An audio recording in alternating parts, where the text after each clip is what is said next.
Et alors moi, un certain nombre a fait le constat que nous ne sommes pas en démocratie. Ce n'est pas une démocratie, ce n'est c'est un système vaguement représentatif, alors que vous exprimez une fois tous les 5 ans, et entre, les gens font ce qu'ils veulent. Les politiques, alors de temps en temps on tombe sur des politiques qui s'investissent au niveau local, qui vont consulter les citoyens, c'est assez rare. La plupart du temps, ils font ce qu'ils veulent, et surtout ce qui les arrange. Et beaucoup plus grave que ça, je dirais qu'aujourd'hui, c'est une mafia qui gouverne, qui prend les décisions et qui emmène un troupeau plus ou moins hétéroclite directement dans l'abattoir, dans un gouffre, ce qu'on voulait. Et tranquillement, on se dit, oui, c'est vrai, on se fait tondre doucement, mais doucement. Voilà, c'est ça le truc, c'est que c'est doucement. C'est l'histoire de la grenouille, vous savez, un peu. Et moi, ce que je voudrais dire, c'est est-ce qu'on va continuer à rester dans ce système, sachant qu'aujourd'hui, en France, environ la moitié des gens qui travaillent gagnent moins de 1500 €. Et c'est eux qui font tourner la France. Et que si demain, tous ces moins de 1500 € se disent, voilà, pendant 3 semaines, 1 mois, on a quelques réserves alimentaires, on pose les clés de bagnole, on pose tout, et on reste à la maison, il se passe quoi? Ça se casse totalement la gueule, c'est une crise systémique totale, et je vous encourage à creuser l'idée d'une grève générale totale, qui fout un bordel total, et là, les banques, eh bien on les vire, c'est terminé, messieurs, vous avez joué, vous avez perdu, dégagez, terminé. Point. Voilà. Un certain nombre de personnes qui étaient montées au créneau il y a quelques années pour dire c'est bon, on a bien tiré notre épingle du jeu, du système, taxez-nous davantage. Cet argument n'a pas été repris volontairement, involontairement. Bonjour, excusez-moi, je veux juste dire quelque chose. Moi, je veux réagir par rapport à ce que tu as dit, Philippe, tout à l'heure, sur la politique, en gros, peu importe le résultat de l'élection présidentielle, il faut que les citoyens fassent quelque chose et se mobilisent. Ça veut dire, en gros, n'allez pas voter. Enfin, c'est un peu... Moi, je trouve ça quand même grave de dire ça, de dire je ne donne pas... Ça veut dire que ça ne suffit pas. Oui, ça ne suffit pas, mais on ne peut pas dire peu importe le résultat de l'élection. Il faut quand même se dire, mobilisez-vous et dans les urnes et en tant que citoyen. Ouais, sinon c'est pas responsable comme discours. Je suis désolée. Je pense que c'est un vieux débat que d'essayer d'imaginer que tout se passerait dans les urnes, ou que tout se passerait dans la rue, ou que tout se passerait... Enfin, moi, ma conviction vraiment là-dessus, c'est qu'on a 3 terrains et que les 3 terrains doivent être tenus de façon très forte. Le terrain social, et d'ailleurs c'est tout de suite ici maintenant, je veux dire, voilà, même si on sait bien que la séquence électorale plombe un peu, un certain nombre de mobilisations parce qu'il y a un sentiment d'attendre le résultat pour voir ce qui va en être et d'avoir ce moment-là d'expression, mais il y a le terrain social, il a son utilité, il est durable et en tout état de cause il doit exister. Même si demain nous, l'espèce de grand nous de cette autre gauche était majoritaire, il y aurait encore besoin d'un terrain social très fort. Et sans cette mobilisation sociale, il n'y aurait pas de transformation durable. Donc il y a besoin de ce terrain social. Et en même temps, on sait très bien qu'il n'y a pas de transformation possible non plus si on n'a pas de majorité dans les urnes. Et que c'est un moment, une part de la réponse, elle est dans le vote et donc dans la construction d'une réponse politique qui est soumise au suffrage. Mais elle ne se suffit pas, c'est-à-dire l'un nourrit l'autre qui nourrit l'autre. Et il y a un troisième terrain qu'on oublie très souvent, qui est plutôt le préalable d'ailleurs aux 2 autres d'une certaine manière, c'est aussi tout le travail des idées, tout le travail de contestation de l'hégémonie culturelle qu'on fait aussi par le social et par le politique. Mais je dirais que les 3 terrains, le terrain des idées, le terrain social et le terrain politique, doivent se répondre les uns les autres dans une certaine forme d'indépendance les uns par rapport aux autres, je pense, mais aussi dans une forme je sais pas comment dire, de dynamique commune. C'est-à-dire qu'il y a à la fois de l'indépendance dans les 3 terrains, et en même temps il y a de la dynamique commune, parce que la transformation sociale et écologique durable, elle ne se fera qu'au prix d'une intelligence des idées, d'une mobilisation populaire et d'une capacité à gagner dans les urnes. Et c'est les 3 qui sont indissociablement nécessaires. De la même manière, on n'en a pas parlé aujourd'hui, la question réforme et révolution, elle se pose aussi dans d'autres termes.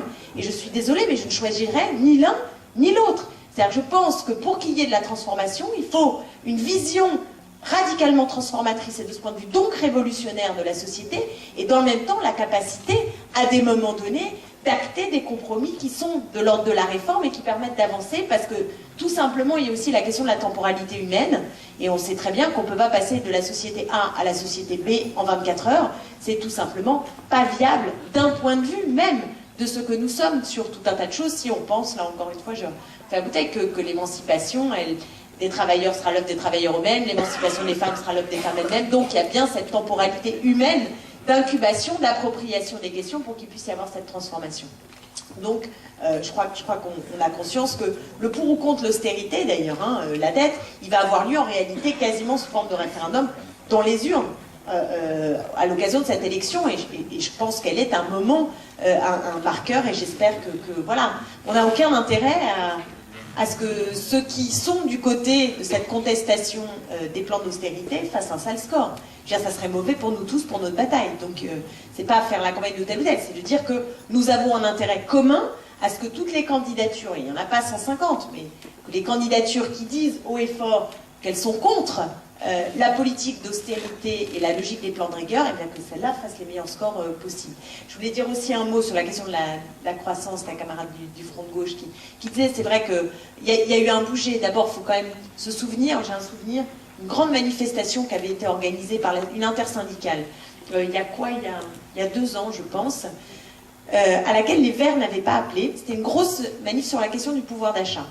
Et le premier terme était relance de la croissance par je sais pas quoi, grand 2, enfin tout était un peu à l'avenant, et la question était celle du pouvoir d'achat. Les Verts, à l'époque, c'était pas encore Europe Écologie, je ne sais plus, enfin bref, les Verts n'avaient pas appelé à la manif à cause des termes, en disant pouvoir d'achat ça va pas, et relance de la croissance ça ne convient pas non plus. En même temps, il y avait cette mobilisation sociale, et c'était les termes à ce moment-là qui s'imposaient.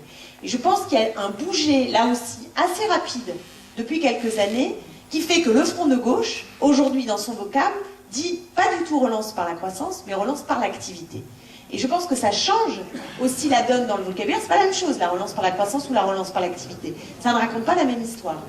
Et je crois que c'est un bouger, repris par d'ailleurs l'ensemble du Front de gauche, y compris le PC, qui dit aussi la critique du productivisme et qui pose la question de la croissance. De fait, quelle croissance? On sait très bien. Et les décroissants ont permis de décoincer la question. C'est-à-dire qu'en affirmant ce terme-là, ils ont posé la question de savoir quelle croissance on voulait. Donc je pense qu'il faut qu'on sorte de ce débat-là et se dire que c'est la relance par l'activité, et qu'il y a bien la question du sens de ce qu'on produit qui est posée. Parce que faut qu'on fasse attention collectivement à... J'ai un problème de voix, ça va? C'est pas trop... Ça me gêne moi, mais...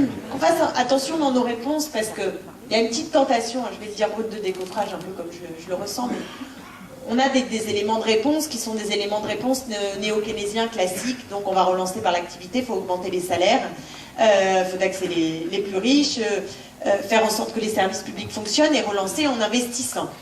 C'est une part de la réponse, je pense, politique à la crise dans laquelle on est pour lutter contre la récession. Mais je crois qu'il faut qu'on ait en tête bien plus que ça. C'est-à-dire de prendre les problèmes d'une certaine manière davantage à la racine.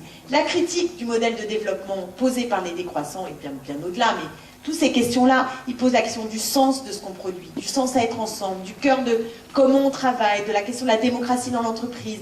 Et je crois qu'il faut qu'on aille au cœur aussi de la société dans laquelle on a envie d'être. Et j'ai le sentiment que de plus en plus, les gens se posent la question du sens à produire. Qu'est-ce qu'ils font dans l'entreprise? Pourquoi ils le font? Bien sûr, avec la question du rapport au capital, c'est-à-dire finalement, c'est pas moi qui décide de ce qu'on produit, et je suis un pion dans l'entreprise.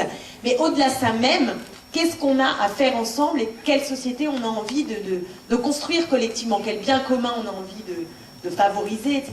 Et ça dépasse la réponse, les éléments de réponse premiers à la récession. Et je pense que c'est ça qu'il faut qu'on prenne collectivement à bras le corps, qu'on trouve des mots aussi pour désigner cette société dans laquelle la logique du bien commun, la logique de l'épanouissement individuel, parce qu'on participe à une construction commune qui a du sens, comment tout ça se met en mots. On est en train de basculer vers le dessin de ces utopies nouvelles qui ont été travaillées par des courants politiques divers et variés et qui se métissent, y compris dans cette salle.